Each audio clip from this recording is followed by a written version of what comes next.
I spent 52 years doing what was expected, being quiet, being good, being invisible.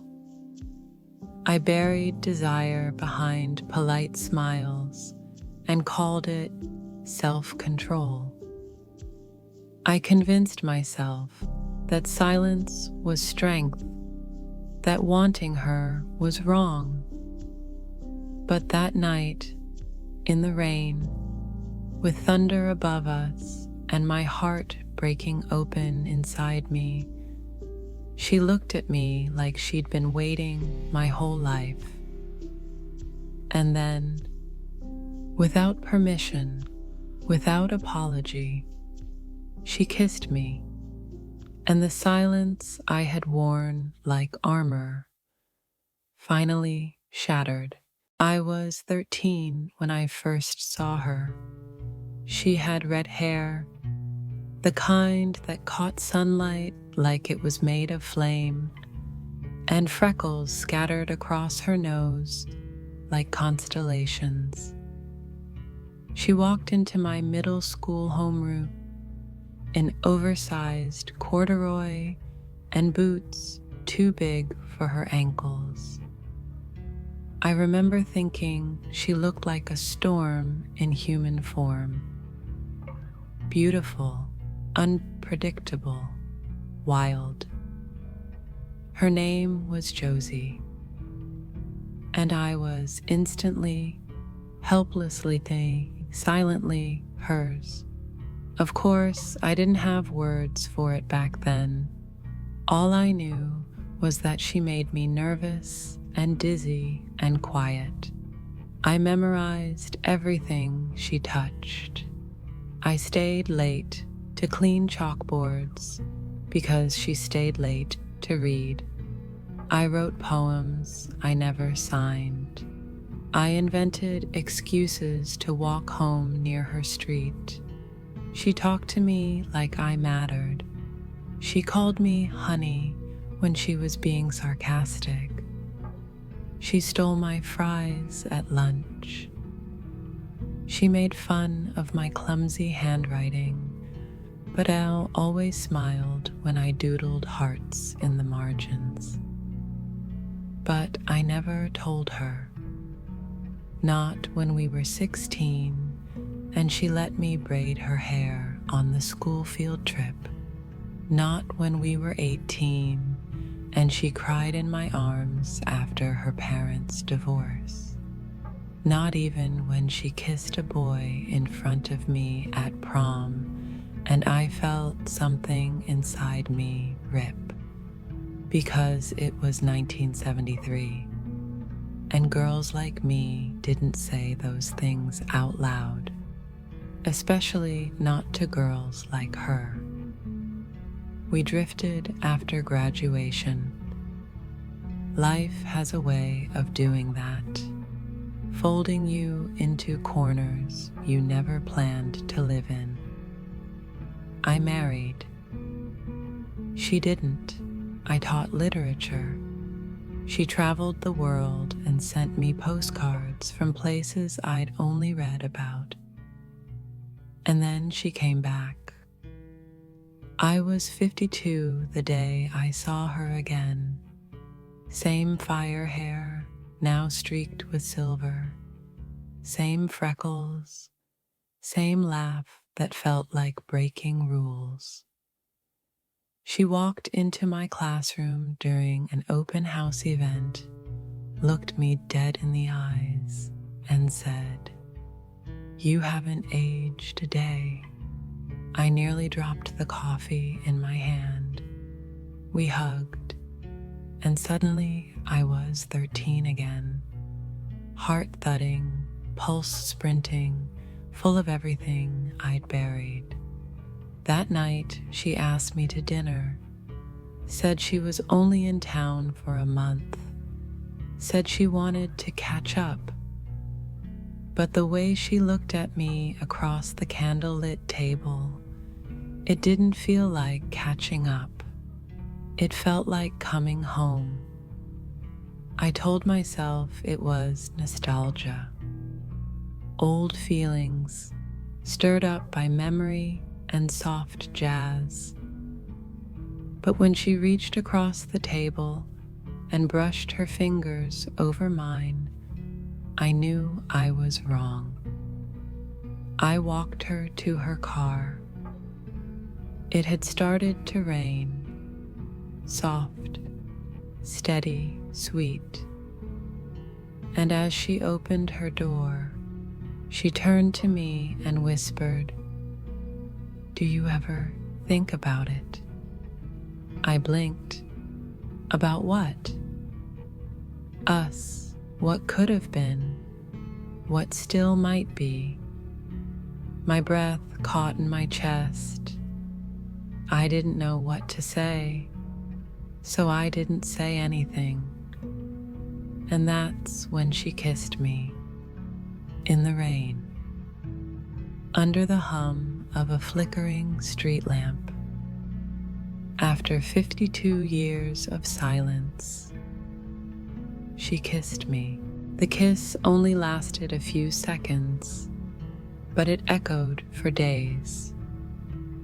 When her lips touched mine, tentative, soft, a question I had waited decades to be asked, something ancient inside me cracked open. My hands instinctively gripped her arms. My eyes fluttered shut. My whole body said yes, even though my mind was screaming, "What are you doing?" Then it ended. She pulled back just enough to study my face. I must have looked terrified, because I was. Not of her, not of the kiss, of myself, of what this meant now that it was real, of everything I had spent my entire adult life denying. "I shouldn't have," she began. I stopped her. "Please don't apologize." She held my gaze. "Then say something." I couldn't, so she gave me a sad, understanding smile and stepped back into the car. I stood in the rain, soaked and shaking, watching her taillights disappear down the quiet road, like a dream you're too afraid to chase, because you've been awake for too long. That night, I couldn't sleep.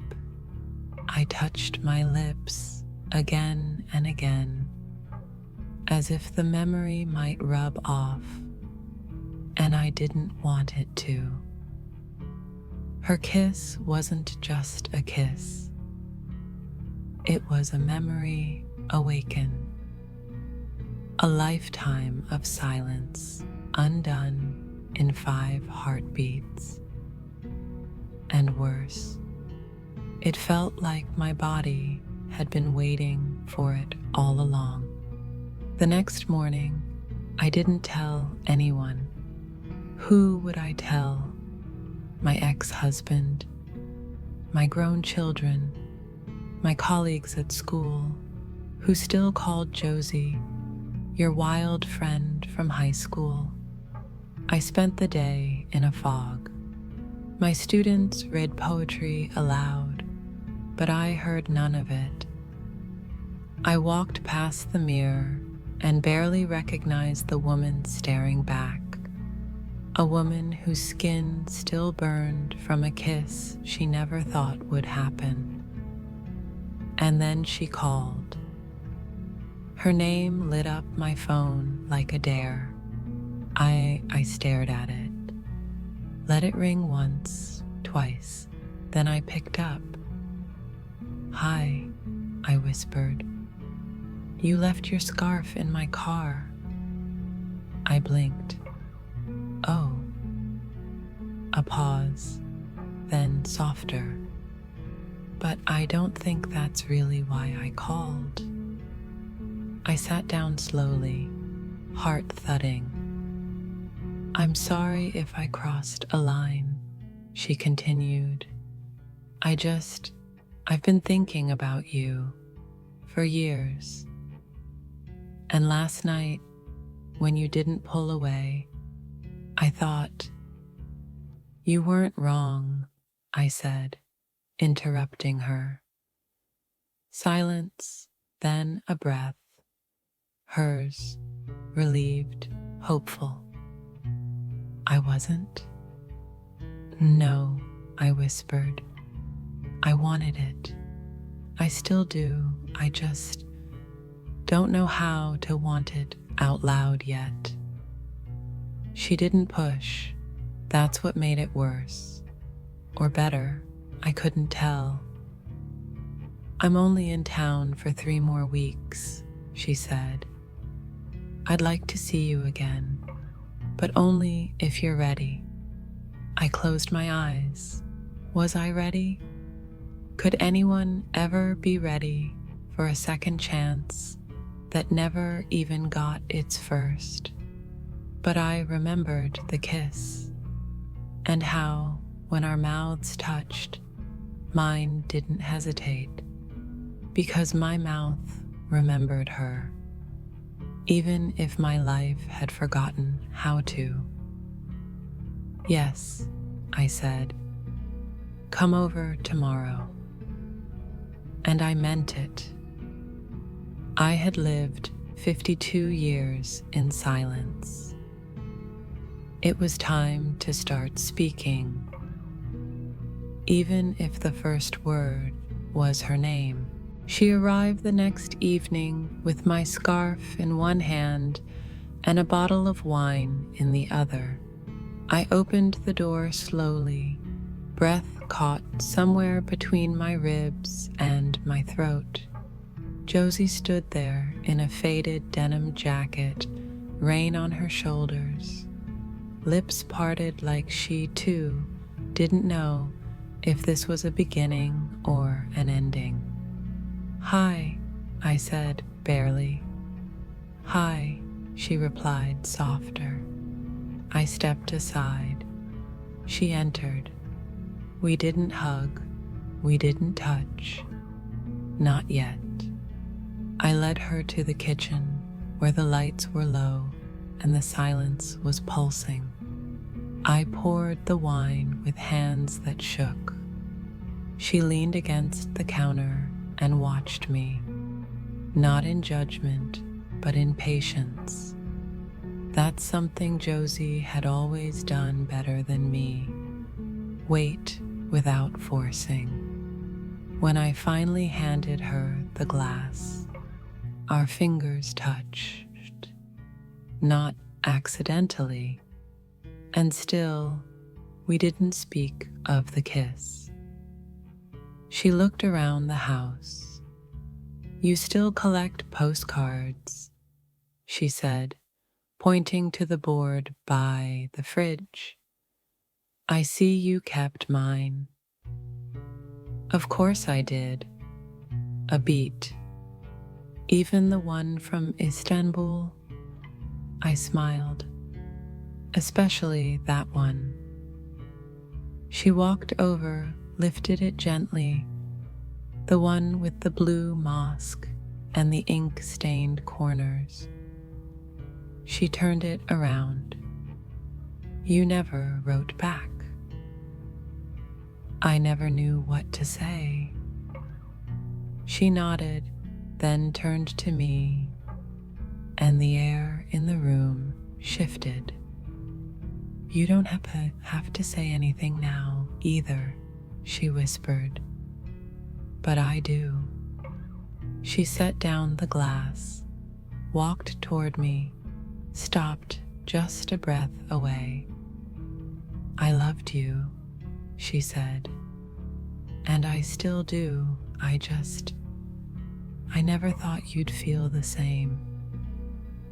I didn't know how to, I whispered. She reached for my hands, and when her fingers wrapped around mine, I felt it. The electricity, the recognition, the sorrow for all we had lost, and the hunger for what was left.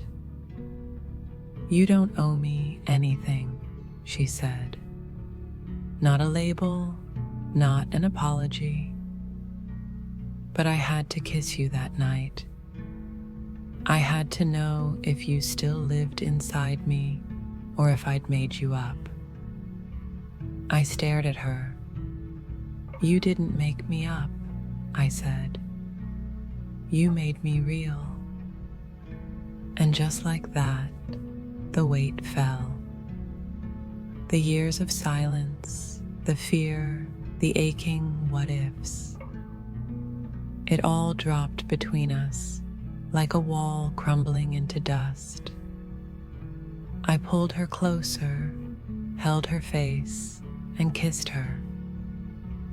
Not softly this time, not with hesitation, but with knowing. And when our lips parted, she rested her forehead against mine. "What does this mean?" she asked.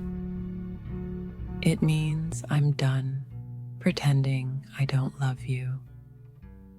She smiled. No tears, no theatrics, just that quiet, beautiful joy I remembered from 1,000 lifetimes ago. We didn't sleep together that night. We sat on the couch, barefoot and buzzed, laughing about old classmates, watching old films with the volume low, stealing glances, stealing time.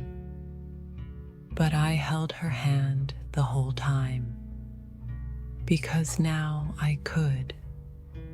And when she fell asleep, curled against my shoulder, I traced her knuckles with my thumb and thought, this is the truest thing my hands have ever held.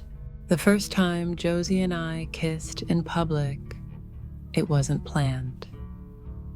It was morning, a warm Sunday. We had walked to the bakery 2 blocks from my house, the same one I used to avoid on weekends because of the couples who'd sit outside holding hands, laughing too loud, making it all look so easy. This time, I was one of them.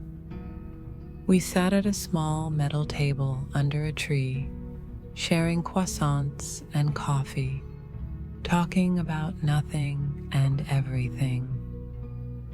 Her foot brushed mine. Her eyes kept doing that thing where they linger like a question and a promise all at once. And then she did it. She leaned across the table and kissed me. Not a long kiss, not a hidden one either. A kiss like we could. I froze for a second, old instincts tightening my shoulders. I looked around. An elderly woman glanced up from her newspaper. A jogger passed with earbuds in. Someone sipped espresso and said nothing, no gasps, no whispers. Just life, moving on. And Josie, watching me carefully, waiting for me to either shrink back or rise fully into myself. I exhaled, I smiled, I kissed her again. That afternoon, I got a text from my neighbor. Saw you with someone. She seems lovely. And for the first time, a message like that didn't feel like a trap. It felt like an invitation. Later that evening, as Josie and I cooked dinner, her chopping onions, me setting the table, she asked, "So, Are we telling people? I turned. You mean officially? She shrugged. I don't need a billboard, but I'd like to stop being your secret. Her words didn't come from a place of anger, but they still sliced clean, because she had been my secret for years.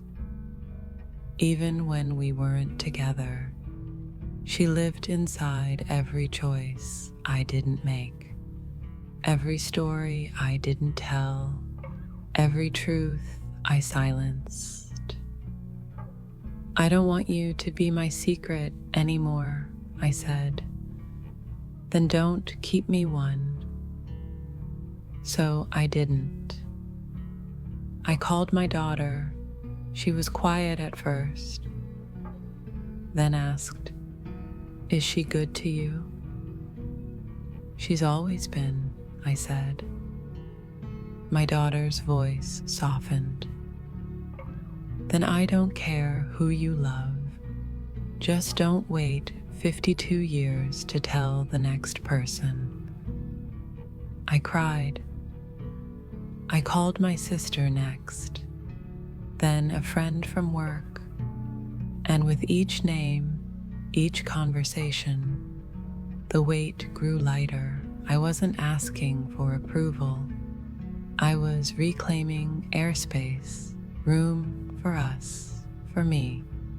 That night, Josie and I sat outside, wrapped in blankets, the sky heavy with stars.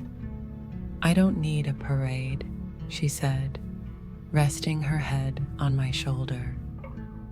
But God, it feels good not to hide. I held her hand. I think the whole world knew anyway. She laughed. Maybe, but it's different when you say it out loud. It was. Loving her privately had been the only way I knew how. But loving her publicly, openly, truthfully, daily, that was the revolution. And it didn't come with flags or speeches. It came with toast crumbs on her chin, her shoes beside mine at the door, her breath warming my pillow at 3 a.m. It came with living, not just for myself, but with her. The night she left town again, it rained. Not a storm, just one of those soft, steady downpours that makes the world feel like it's whispering. The kind of rain that doesn't demand anything, just reminds you of everything that once hurt and everything that still heals. She was only going for a week, back to Oregon to pack up what was left of her life. No more drifting, she had said. I want to be rooted, finally, with you. But even knowing she'd be back, my chest ached watching her fold sweaters into a suitcase. We'd spent the last month living what we'd never dared before. Mundane magic, groceries, shared showers, her singing to herself while doing the dishes, me reading in bed while she danced around the living room in her socks. No hiding, no explanations, just us. And I had never been more afraid of losing something in my life. At the door, suitcase at her side, she looked at me with that same expression from our teenage years, brave, curious, and quietly terrified. "You know I'll come back, right?" she asked. "I know," I said, but I still remember what it felt like not to have you." She stepped forward, held my face in her hands, and kissed me, soft, long, like a full sentence we didn't want to end. When we pulled apart, she didn't say goodbye. She said, "Keep the light on." That night, I walked through the house barefoot, touching everything she had touched.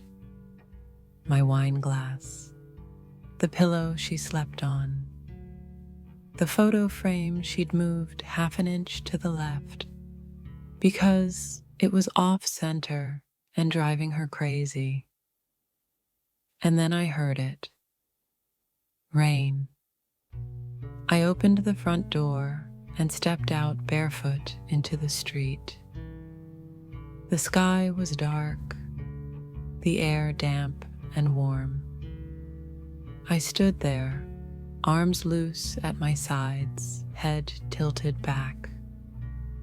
I thought about the first kiss, the one in the rain, under the street lamp, when the world cracked open. I whispered her name, and the rain answered. Because some loves don't need thunder to shake the sky. Some loves come quietly, late, softly. But once they arrive, they never leave. Josie came back a week later. We kissed at the train station. No one gasped, no one stared. And for the first time, I didn't care if they did. Because I wasn't just in love. I was finally free to be in love. And maybe I lost 52 years to silence. But I gained a lifetime in the moment she kissed me in the rain. And every kiss since has sounded like coming home. Some kisses come too late, but still right on time. If this story moved you, share it with someone who's ever loved in silence. And tell us, would you have waited 52 years for a kiss in the rain